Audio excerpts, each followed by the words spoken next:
አሰላሙ አለይኩም ወራህመቱላሂ ወበረካቱሁ ውድና የተከበራችሁ የቻናሌ ቤተሰቦች እንዴት ናችሁ? እኔ ያለው አልሐምዱሊላ።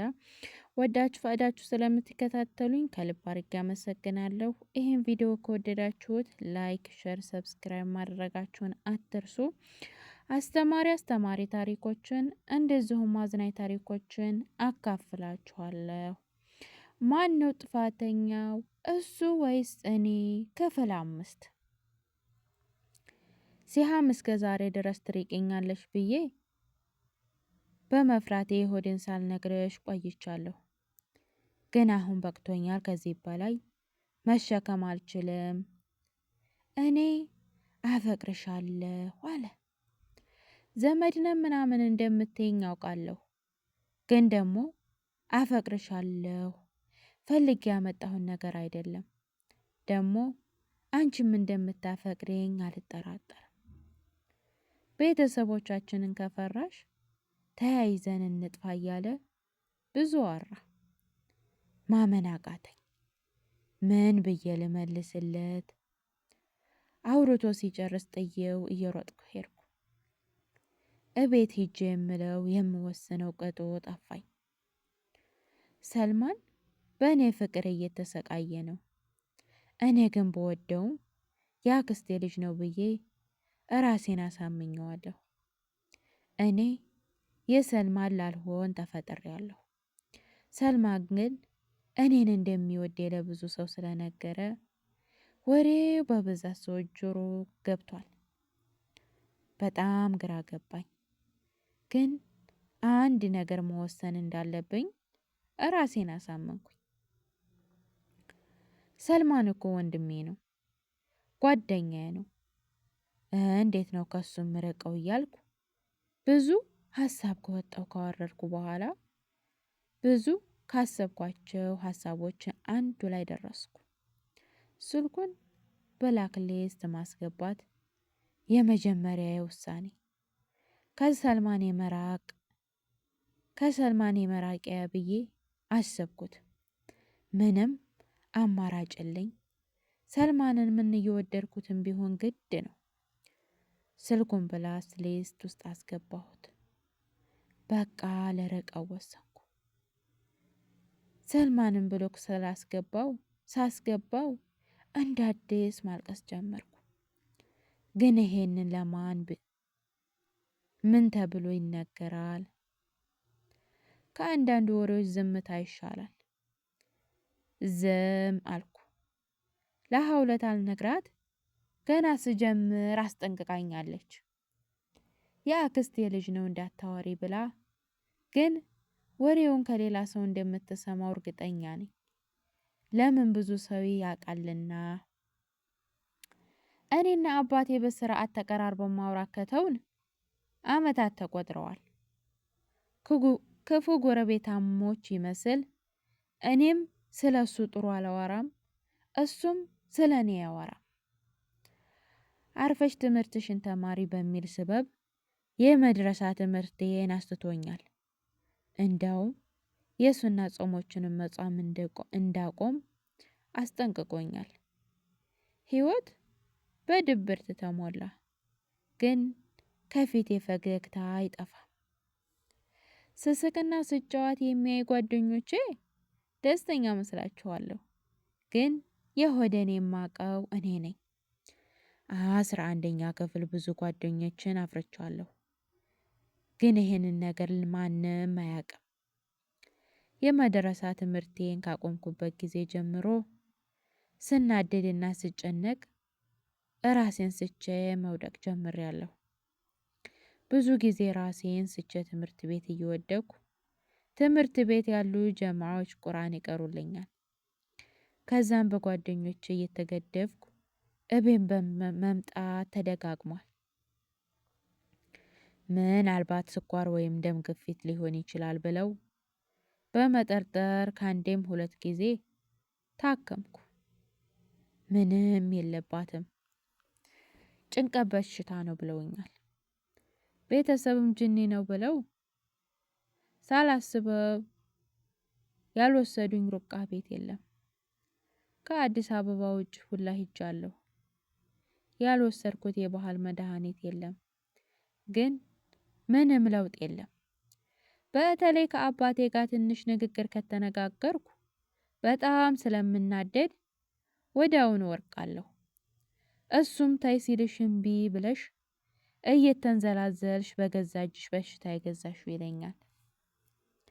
እህቴ ሀውለት ለብቻዋ እኔን ከአንድ ቦታ ወደ አንድ ቦታ ይሻላል ያለችውን ሩቃ ቤት ሁሉ እየወሰደችኝ ተቸግራለች። በእኔ ምክንያት ትምህርቷን ትታለች። ሀውለት ለእኔ ልዩ ናት። ከእህትም በላይ እናቴም ነጋ ጠባ ልጅን ጉያ ነጥለህ ወስደህ በሽተኛ ረክብኝ በሚል ስበብ ከአባቴ ጋር መጣላት ጀምራለች። እናቴ ስለ እኔ ሲያነሱባት ታለቅሳለች። የእናቴ ሁኔታ ደግሞ እኔን ይብለጥ ያሳምመኛል። አብዱ ከሚባል ልጅ ጋር እንደዋወላለን፣ ግን ብዙም አላምነውም። የተዋወቅነው ገጠር ሰርግ ቤት ነው። ገጠር ሰርግ ቤት ነበር። የምኖረው አዲስ አበባ ነው። ከዛም በፊት የነበረኝን ወንዶች እያሰብኩ የሚያወራኝን ሁሉ ውሸት ይመስለኛል። በሂደቱ ህመሙ ትንሽ ቀለል ብሎኛል። ትምህርትም ጀምሬያለሁ። አንድ ቀንም አብዱ እንገናኝ እያለ ሲረብሸኝ ከትምህርት ስለቀቅ ተገናኝተን መንገድ ላይ ስንሄድ ሰልማን አየን።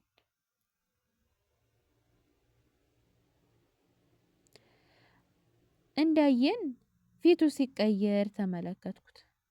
ሰልማን በጣም ስሜታዊ ሆኖ በሩቅ አይኑን ለአይን ተያይተን አለፈኝ። ወደ አሱር ሰዓት አካባቢ አዲስ ባወጣው ሴም ደውሎ የእሱ ቁጥር መሆኑን አላውቅም ነበር። በራችሁ ጋር ነኝ፣ ውጪ የሚያወራሽ ነገር አለ አለኝ። በፍጥነት ነይ ቶሎ አለኝ። አልወጣም፣ አንተን ማግኘት አልፈልግም ስለው አንኳኳለሁ፣ ሰፈሩን እረብሻለሁ እያለ አስፈራራኝ። እምቢ የምትይ ከሆነ ጮኋለሁ፣ አዋርጅሽ ነው የሚሄደው እያለ መደንፋት ሆነ በስልክ። እኔም ምን እንደሚለኝ ለመስማት ብዬ ወጣሁ። ወደ እሱ ከግቢው ውጭ ሰልማን ጋር ሄድኩኝ። ምንድን ነው እዚህ መተህ የምትረብሸኝ አልኩት። ስጮህበት ሰልማንም ድጋሜ ከአብዶ ጋር ባይሽ እገልሻለሁ እያለ መደንፋት ጀመረ። እኔም በጣም ስለናደድ ለአንተ ብዬ አልተወውም፣ አብዶን አፈቅረዋለሁ፣ አታስፈራራኝ፣ ሰልማን ሴት ልጅ ማስፈራራት ወንድነት አይደለም እያልኩ አናደርኩት። ሰልማንም እሺ ማን እንደሚያሸንፍ እናያለን። ከአሁን በኋላ ከአብዱ ጋር ባይሽ ውርድ ከራሴ ብሎ ደንፍቶብኝ ምራቁን በንዴት መሬት ላይ ተፍቶ ሄደ። የ11ኛ ክፍል ትምህርት አጠናቀቅኩ። እረፍት ስለደረሰ እንዴት ተለመደው የትውልድ ሀገሬ ማለትም እናቴ ጋር ገጠር ሂጃለሁ። እናቴ ጋር ስለተነፋፈቅን ትንከባከበኛለች። የገጠር ህይወትም ማብራት ባይኖርም ፕሮቶኮል መጠበቅ ብዙ ነገሮችን ይቀራል። የከተማ ኑሮ የለመደ የገጠር በጭራሽ መኖር አይችልም። ሰው ከገጠር ወደ ከተማ ገብቶ ደስታ ሲኖር፣ እኔ ግን ከከተማ ወደ ገጠር አባቴን ለመሸሽ የአባቴን ንዝንዝ ላለመስማት ገጠር እናቴ ጋር አረፍ ለማለት ወሰንኩ። የአረፋ በዓልም እናቴ ጋር አባቴም ከአዲስ አበባ መጥቶ ስለነበር አብረን አሳለፍን። የአረፋ በዓል ካለፈ ከ15 ቀን በኋላ ደግሞ የሀገሩ የሰርግ ወቅት ነው። ብዙ ሰው በአንድ ቀን ነው የሚያገባው። ሰርጉ ይደራረባል። የሰርግ ለመሄድ ለራሱ ግራ ያገባል። አብዱም ሰልማንም አንድ ሀገር ስለሆን ሰርግ ተጠርተው መጥተዋል። ሀውለት እህቴም አብራን እናቴን ለመዘየር አብራን ነበረ ከአዲስ አበባ የመጣ ነው። እናም ወቅቱ ስለደረሰ ሰርግ ያለበት ቤት በሰርግ ነሽዳ ይደምቃል። አምናኛ ቤት ነበር ነሽዳው። ዘንድሮ ግን እኛ ቤት ስለሌለ ሰርግ ብንጠራም ግን የሰርግ ነሽዳውን የሰፈሩ ባህል ሂደን ለማየት አልቻልኩም ነበር። አባቴም የአረፋ በዓል እኛ ጋር ካሳለፈ በኋላ ወደ አዲስ አበባ ተመልሷል። እናቴም አንድ የወንድሟ ሚስት ስለወለደች አራስ ለመጠየቅ ሄዳለች። እኔና ሀውለት እንዲሁም ታናናሾቼ ቀረን። አብድና ጓደኞቹ እኛ ቤት እያመሹ ነበር የሚሄዱት። እዛ ሀገር ላይ ሁሉም ሰው ቤተሰብ ነው። የፈለገበት ሂዶ አምሽቶ ወደ ቤቱ ይመለሳል። አብዱም እንደተለመደው እኛ ቤት ያመሽና ከምሽቱ 2 ሰዓት ቢሆን ወደ ሰርጉ ቤት ለማድመቅ ይሄዳል። አንድ ቀን ምሽት ጭፈራውን ለማየት በጣም ጓጓሁ። ልሂድ ብላትም ሀውለት እምቢ አለችኝ። በጣም ለመንኳት። አብዱም እኔ ይዣት እሄዳለሁ፣ እኔው አመጣልሻለሁ፣ ምን አስቸገረሽ አላት። ያኔ ብዙም ደስ ባይላትም ፈቀደችልኝ። እናም ሰርግ ቤቱ በነሽዳ ጭፈራው ስንደርስ ሰልማንን አየሁት። ገና እንዳየ ፊቱ ሲያበራ አየሁት። ከዛም በተደጋጋሚ አጠገቡ እንዲቀመጥ ይጠይቀኝ ነበር። እኔም ባልሰማ ዝም ብዬ ቁጭ አልኩ። ሰልማን ግን አርፎ መቀመጥ አልቻለም። ቀስ እያለ እየተጠጋ አጠገቤ ያሉትን ሰዎች እያለፈ እየተጠጋ አጠገቤ ቁጭ አለ። ለምንድን ነው የምትዘጊኝ? አውሪኝ አለ። እኔም ዝምታ መረጥኩ። ዝምታዬ ደግሞ እሱን በጣም አናደደው። እልህ ተያያዘው። ማውራቱን ቀጠለ። ዝም አልኩት። በጣም ተናዶ በዛ ሁሉ ሰው መካከል ቆሞ መውደድ ብርቅሽ ነው እንዴ? ተፈቅረሽ አታቂም? አንቺን ማፍቀር ስህተት ነው። ለምን ታሰቃይኛለሽ? እንደውም ካሁን በኋላ አይንሽን ማየት አልፈልግም። በጣም ጉረኛ ነሽ። ካሁን በኋላ በረጅም እንጨት እንኳን አልነካሽም እያለ ጮኸብኝ። ብዙ ነገር ነው ያለኝ፣ ግን ለመናገር ራሱ በጣም ይቀፋል። ሰው ያውቃል ያክስቴ ልጅ መሆኑን። ሰው ሁሉ አፍሮ ሁለታችንንም ያየናል። ሰልማን ባልናገረኝ በጣም ተናደርኩ። እኔም ራሴን ስቼው ወደኩ። ከዛም አብዱም ውሃ በማረግ ከጭፈራው ውጭ አርጎ አረጋጋኝ። ራሴን መልሼ አወቅኩ። አብዱም ለእህቴ ሀውለት ቃል በገባው መሰረት ቤት አደርሶኝ እቤቱ ሄደ። በማግስቱም እዛው ሰርግ ሙሽሪት ጋር ቤት ለመዝናናት ከአብዱ ጋር ሄድኩኝ። ሰልማን እዛው ቤት ነበር። እኛ ሁለታችንን እንዳየ ፊቱ ባንዴ ተቀያየረ።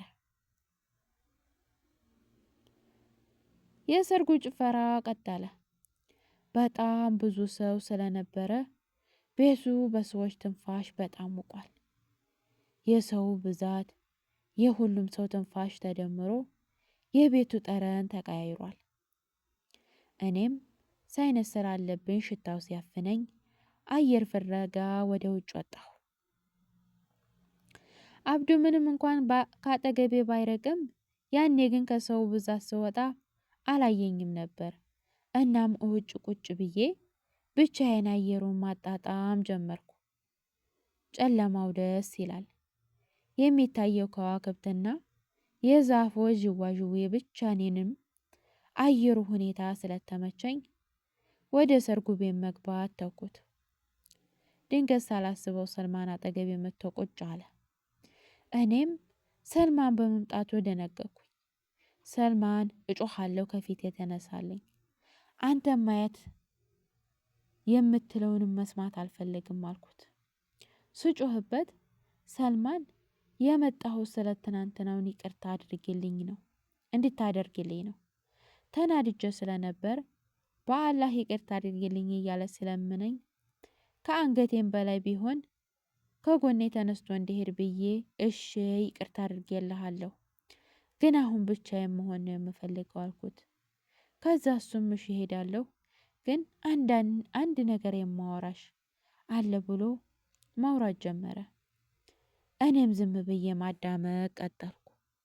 ከዛም ቀጠል አድርጎ አንቺን ረስቼ መኖር አልችልም፣ እባክሽ ተያይዘን እንጥፋ፣ እኔ እኮ አፈቅርሻለሁ፣ እኔ ያላንቺ መኖር አልችልም፣ እባክሽ ተረጂኝ፣ ተጋብተን እንኑር፣ እምቢ የምትይ ከሆነ ከአሁን በኋላ ለሴት ልጅ ክብር አይኖረኝም። ለመጀመሪያ ጊዜ አንቺን ነው የወደድኩት። ከአንቺ በፊት ሴት ወድጄ አላቅም። አንቺ ነሽ መጀመሪያ ያወራሽኝ። አንቺ ለቀልድ ብለሽ በቴሌግራም ያወራሽኝ እኔን ፍቅር ይዞኛል። አንቺ እንደ ወንድምሽ እንደ አክስትሽ ልጅ ብትይኝም እኔ ግን የማይሽ ከዘመድ አልፎ ለወደፊት አንቺ ጋር ትዳር መስርቶ መኖር ነው። ግን አንቺ የኔ የማትሆኒ ከሆነ ከአሁን በኋላ እኔ ለሴት ልጅ ጨካኝ ክፉ ነው የምሆነው። ለአክስት ልጅ ክብር አይኖረኝም። ወድጄሻለሁ፣ ተረጂኝ፣ ከፈለግሽም የፈለግሽው ሀገር ሄደን ጠፍተን መኖር እንችላለን እያለ ሲያወራኝ እኔም እንዴ ሰልማን አላህን ፍራ፣ አንተ የአክስቴ ልጅ ነህ፣ መቼም ቢሆን አይችል እያልኩ ስከራከር በጣም ንዴቴን መቋቋም አቃተኝ። አልቻልኩም። እራሴን ስቼ እኔና ሰልማን አብረን ቁጭ ባልንበት እንደ አጋጣሚ ሰው ውጭ ማንም በሌለበት ራሴን ስቼ ወደኩ። ስወድቅ ግን ሰልማን ብቻ ነበር ከጎኔ የተቀመጠው። እሱ ጋር ክርክር ስር ተናድጄ ነው ራሴን ስቼ ወደኩት። ራሴን ስቼ ስነቃ አብዱ ከጎኔ ቁጭ ብሏል። ሂጃቤ ተገላልቧል። እቤት ውስጥ የነበሩት ሰው በሙሉ የሰርጉ ቤት ጭፈራ አቋርጦ ከቤቱ ውጭ ተደርድረዋል። እኔም ግራ ገባኝ። አብዱ ምን ሁኜ ነው ስለው ምንም አልሆንሽም፣ እራስሽን ስተሽ ነው አለኝ።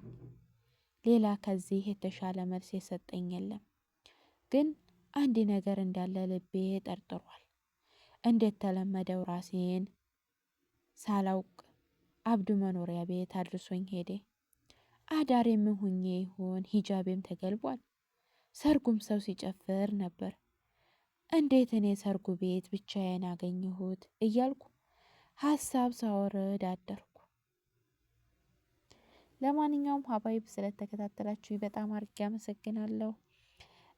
እንግዲህ አንድ ክፍል ነው የቀረው። በቀጣይ ቪዲዮ እስከምንገናኝ ድረስ መልካም ጊዜ ይሁንላችሁ።